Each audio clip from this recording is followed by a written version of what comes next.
Hi, എല്ലാവർക്കും Mallu serial റിവ്യൂയിലേക്ക് സ്വാഗതം. അപ്പോൾ നമ്മുടെ ഇന്നത്തെ പവിത്രത്തിൻ്റെ എപ്പിസോഡ് നോക്കിയാലോ. അപ്പോൾ കേക്ക് മുറിക്കാൻ തുടങ്ങുകയാണ്.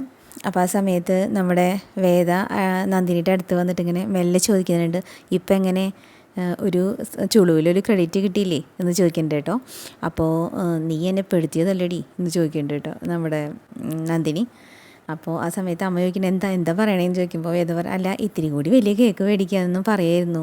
അപ്പോൾ രണ്ടുപേരും കൂടിയിട്ട് ഒരാക്കി ചിരിച്ചിരിക്കുന്നുണ്ട് കേട്ടോ. എന്നിട്ട് എന്ന് പറഞ്ഞിട്ട് അത് കഴിഞ്ഞ് അപ്പോഴേക്കും നമ്മുടെ വിശ്വട്ടൻ വന്നു. ഞാൻ വൈകില്ലല്ലോ അല്ലേ എന്ന് പറഞ്ഞു. അപ്പോൾ നമ്മുടെ വിനായകൻ പറഞ്ഞു, അല്ലെങ്കിലും ഇവിടെ ഏറ്റവും കൂടുതൽ തൊണ്ടഭാഗ്യമുള്ളത് വിശ്വട്ടനാണ്, കറക്റ്റ് സമയത്ത് എത്തിക്കോളും എന്ന് പറയുന്നുണ്ട് കേട്ടോ. അപ്പോൾ ശ്രീജേടത്തിക്കും വേദിക്കൊന്നും അത് അത്ര പിടിച്ചിട്ടില്ല. അപ്പോൾ നമ്മുടെ വിശ്വേട്ടൻ പറയേണ്ടത് അത് ശരിയാ, എനിക്ക് അങ്ങനെ ഒരു ഭാഗ്യം എനിക്കുണ്ട് എന്ന് പറയുന്നുണ്ട് കേട്ടോ. അപ്പോഴേക്കും നമ്മുടെ വിക്രം എത്തിയിട്ടുണ്ട്. വിക്രം അവിടെ ഉമ്മറത്ത് തന്നെ നിൽക്കണം കേട്ടോ, അങ്ങോട്ട് അകത്തേക്ക് വന്നിട്ടില്ല.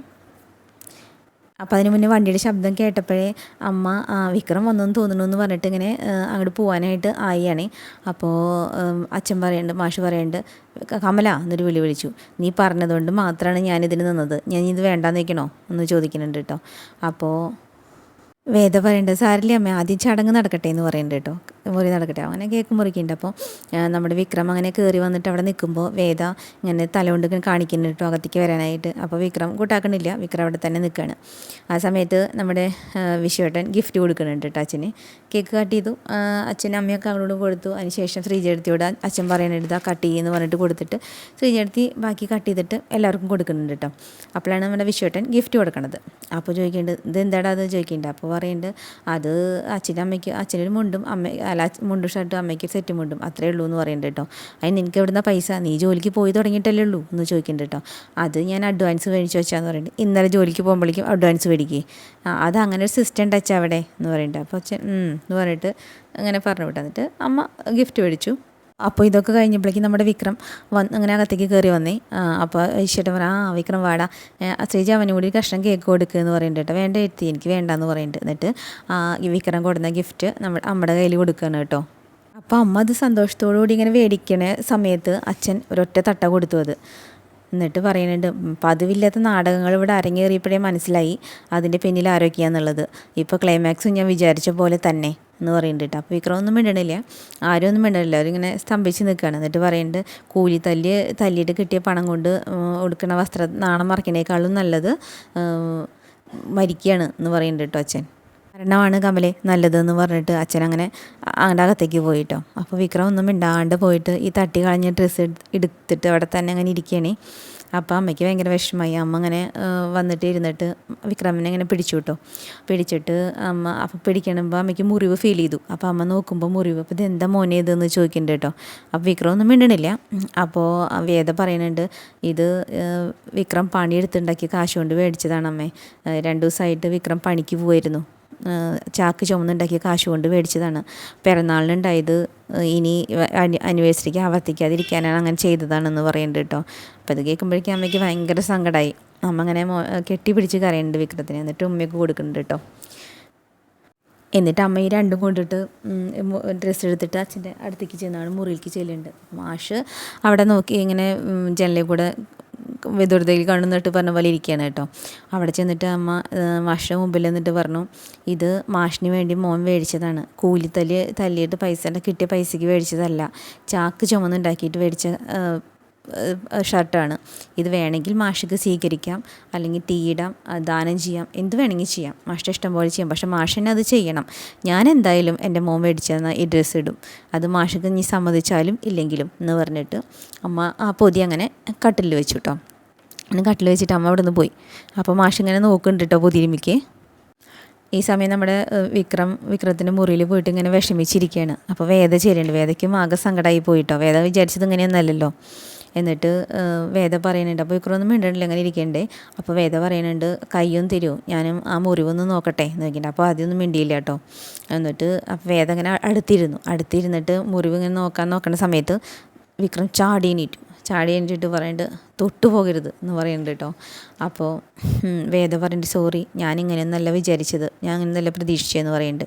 എനിക്കറിയായിരുന്നു ഇങ്ങനെ തന്നെ വരുള്ളൂ എന്ന്. നീ എന്താ കരുതിയേ, ഞാനിത് എന്താ പറയുക അധ്വാനിച്ചുണ്ടാക്കിയ പൈസയെന്ന് അച്ഛനറിയുമ്പോൾ അച്ഛനെന്നെ എന്താ കെട്ടിപ്പിടിച്ച് ഉപയോഗിക്കുന്നോ?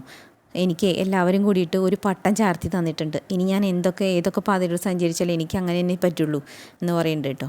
അപ്പോൾ വേദവൻ എന്ന് വെച്ചിട്ട് ജീവിതകാലം മുഴുവനും ആ പാതയിലൂടെ സഞ്ചരിക്കാനോ ചോദിക്കുന്നുണ്ട്. ചിലർക്ക് അങ്ങനെ വിധിച്ചിട്ടുള്ളൂ, ചിലർക്ക് അതേ പറ്റുള്ളൂ, ആ പാതയിലൂടെ സഞ്ചരിച്ചേ പറ്റുള്ളൂ എന്ന് പറയുന്നുണ്ട് കേട്ടോ. അപ്പോൾ വേദ പറയുന്നുണ്ട് മാഷിക്ക് അത് അറിയാനുള്ള സമയം കൊടുക്കണ്ടേ നമുക്ക്. മാഷിന് അങ്ങനെ ഒരു മുൻവിധി ഉണ്ടായിട്ടുണ്ടെങ്കിൽ തന്നെ അതിന് കാരണം വിക്രം തന്നെയല്ലേ, അതൊന്നും ആലോചിക്കണ്ടേ എന്നൊക്കെ പറയുന്നുണ്ട് കേട്ടോ.